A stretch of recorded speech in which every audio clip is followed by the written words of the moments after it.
Assalamualaikum warahmatullahi wabarakatuh. আসসালামুয়ালাইকুম।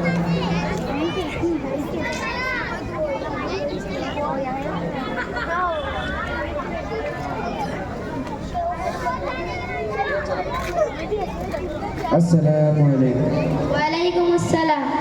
ভাই আপনারা মক্তব চালাচ্ছেন ঠিক আছে মাশাআল্লাহ, কিন্তু ছাত্রদের মধ্যে তেমন কিছু ডেভেলপ হচ্ছে না।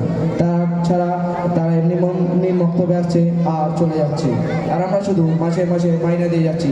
তাদের মধ্যে কোনো আমল নেই, পরিবর্তন নেই, খালি এখানে বসে বসে সময় পার করে টাইমে টাইমে মাইনে নিয়ে চলে যাচ্ছে।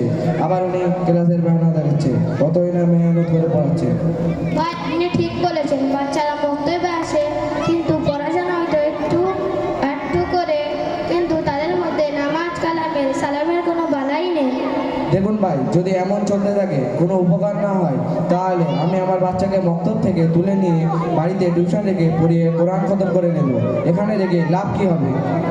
ঠিক আছে, বিষয়টা আমরা বুঝতে পেরেছি, কিন্তু আমরা দুজনেই সাধারণ মানুষ, আমরা তো আর পড়াই না যে বাচ্চাদের সম্পর্কে কিছু বলতে পারবো। চলো আমরা বরং শিক্ষকের কাছে যাই এবং বিষয়টা ওনার সাথে আলোচনা করি। আসসালামু আলাইকুম হুজুর, ঈশানের বাবা আপনার সাথে কিছু কথা বলতে চাই। ওয়ালাইকুম আসসালাম। আপনারা একটু অপেক্ষা করুন, আমার ক্লাস ছুটি হতে মাত্র কয়েক মিনিট বাকি। আমি ক্লাস শেষ করে আপনাদের সাথে কথা বলছি। আমার কাছে অত সময় নেই, তোমার জন্য আমি বসে রাখতে পারবো না। এক তো ভালো করে পড়াতে পারো না, বাচ্চারা কিছুই করতে পারে না, তাদের মধ্যে কোনো আমল নেই, পরিবর্তন নেই, খালি এখানে বসে বসে সময় পার করে টাইমে টাইমে মাইনা নিয়ে চলে যাচ্ছে। আবার উনি ক্লাসের বাহানা দেখাচ্ছে, কতই না মেহনত করে পড়াচ্ছে। দেখুন হুজুর, আপনি হয়তো ভাবছেন আমি আপনাকে কিছুই বলছি না কেন, কিন্তু কি বলবো, উনি যে কথাগুলো বলেছেন সেগুলো তো আমরা অক্ষরে অক্ষরে টের পাচ্ছি। বাচ্চারা পড়তে পারছে না, তাদের মধ্যে কোনো আমল নেই। তাছাড়া আমরা জিম্মাদাররা তো সবসময় মক্তবে থাকি না যে আপনাদের নিগরানি করব। সেই সময় আপনারা পড়াচ্ছেন কি গল্প করছেন কীভাবে বুঝবো?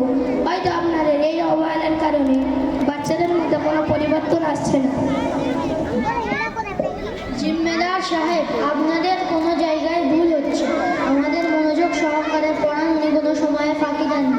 উনি আমাদের নামাজ এবং আমলের জন্য প্রতিদিন বলেন এবং আমাদের ডায়েরিও রোজ চেক করেন। নামাজ এবং বাড়িতে আমল না করলে আমাদের রাগ।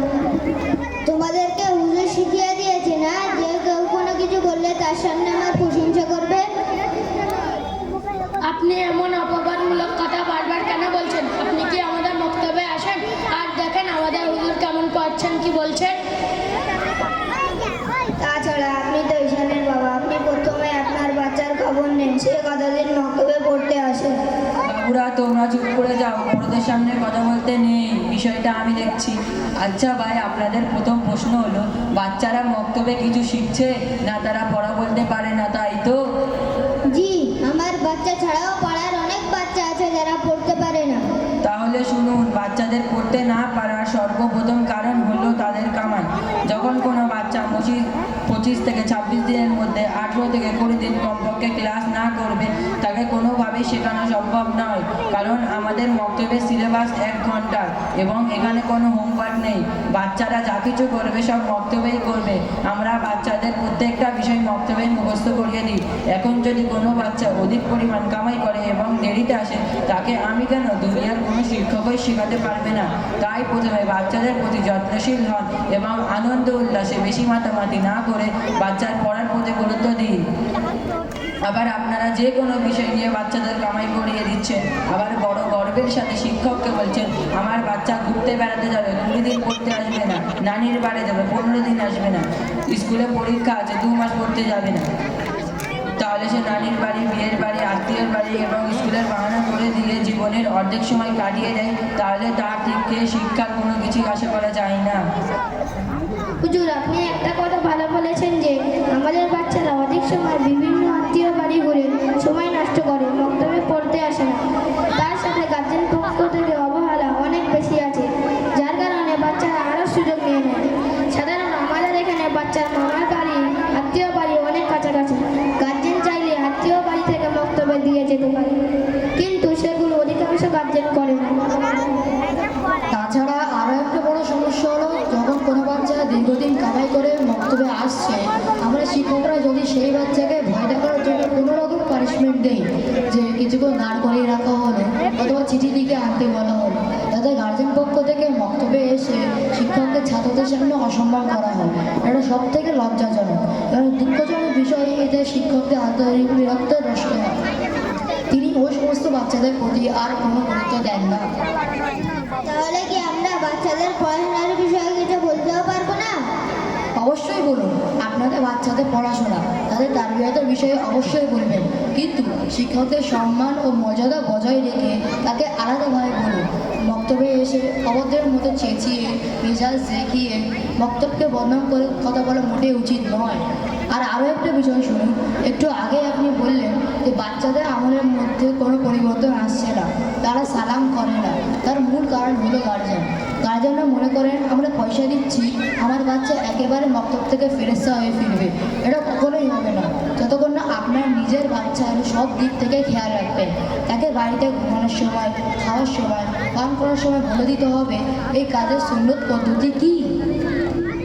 তাহলে এখন আমাদের বাচ্চাদের বাড়িতে নামাজ ও আমলের জন্য বললে তবেই তারা কাজ করবে? হুজুর, আমাকে কিছু বলতে দিন। আচ্ছা বলো। জি, আপনার বাড়িতে বাচ্চারা কি করছে না করছে সেটা পিতামাতাই জানেন, তাই সবাইকে এই বিষয়ে সচেতন হতে হবে। তাছাড়া আরও একটি গুরুত্বপূর্ণ বিষয় রয়েছে। আল্লাহ তাআলা কুরআনে বলেন, ইয়া আইয়ুহাল্লাযীনা আমানু লিমা তাকুলুনা মা লা তাফআলুন। হে ঈমানদার ব্যক্তিগণ, তোমরা এমন কথা কেন বলো যে কাজ তোমরা নিজেরাই করতে পারো না? অর্থাৎ গার্জেনরা যদি নিজেই নামাজ না পড়ে, সুন্নতের প্রতি আমল না করে, নিজেরাই বাড়িতে বসে একসঙ্গে টিভি, ফোন দেখে গুনাহে লিপ্ত হয়, তাহলে তাদের বাচ্চাদের মধ্যে কোনো রকম পরিবর্তন আশা করা যায় না। আল্লাহ তাআলা কুরআন কারীমে আরও বলেন, ইন্নাল্লাহা লা ইউগাইয়িরু মা বিকাউমি হাত্তা ইউগাইয়িরু মা বিআনফুসিহিম। অর্থাৎ আল্লাহ তাআলা কোনো জাতির অবস্থা পরিবর্তন করেন না যতক্ষণ না তারা তাদের নিজেদের অবস্থা পরিবর্তন করে। আমরা গার্জেনরা যদি মনে করি আমার সন্তান নেক হোক, আল্লাহ ভীরু হোক, নামাজি হোক, সুন্নতের অনুসারী হোক, তাহলে প্রথমে আমাদের বাচ্চাদের শিক্ষা প্রদানকারী শিক্ষক ও শিক্ষিকা, আমাদের বাচ্চার পড়াশোনার জন্য সুন্দর ব্যবস্থাকারী নিঃস্বার্থক জিম্মাদারদের সম্মান করি এবং মক্তব ভালোবাসি। তার সাথে আমাদের গার্জেনদেরকেও নামাজ ও সুন্নতের অনুসারী হতে হবে, গুনাহ ছাড়তে হবে। আমরা যদি আমাদের মধ্যে এই পরিবর্তন আনতে পারি, অবশ্যই আল্লাহ তাআলা আমাদের সন্তানদেরকে নেক তৈরি করে দেবেন। তখন মক্তবের প্রতি কোনো শেকায়েত থাকবে না, ভালোবাসা তৈরি হবে।